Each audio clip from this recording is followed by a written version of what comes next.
And coronavirus will certainly be priority number one for the new incoming administration of President-elect Joe Biden. Biden won Michigan, but there's still a long process ahead before he is officially elected president. More than 5.5 million Michiganders voted in this election, the most ever.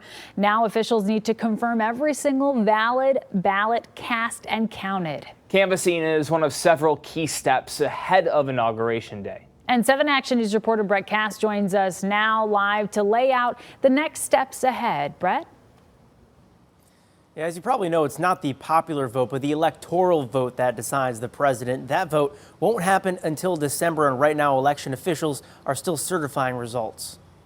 My fellow Americans.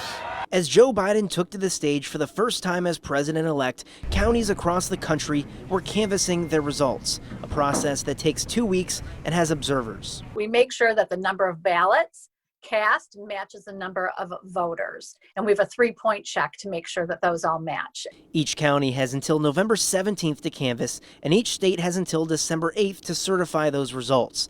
After that, a candidate has 48 hours to demand a recount. That is done by a hand count, meaning we're not using equipment to put those ballots through again.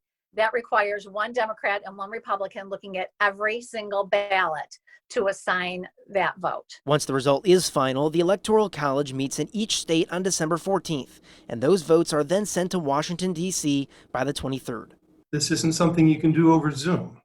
You have these certificates that have to be signed, and they will be forwarded to Washington, D.C. Mark Miller will serve as one of Michigan's 16 electors this year. Although some electors have voted against their state's winner before, Michigan has rules against that. I was required, along with the other Michigan electors, to sign a pledge that said if I were considering not voting for Joe Biden for president and Kamala Harris for vice president, that would constitute automatic resignation. The president has mounted legal challenges in some states, hoping to halt this process, but many have been dismissed due to lack of evidence, including in Michigan, but the margin here is tough to make up. When all is said and done, to change about 150,000 votes is a really big task, and it's extremely unlikely that that could happen. It is worth noting there is a new law in Michigan that says a candidate must have a reasonable chance at winning to request a recount. What is next, though? After the electoral vote happens, Congress will certify that on January 6th, and the next president is inaugurated on January 20th. Reporting live, I'm Brett KAST, 7 Action News.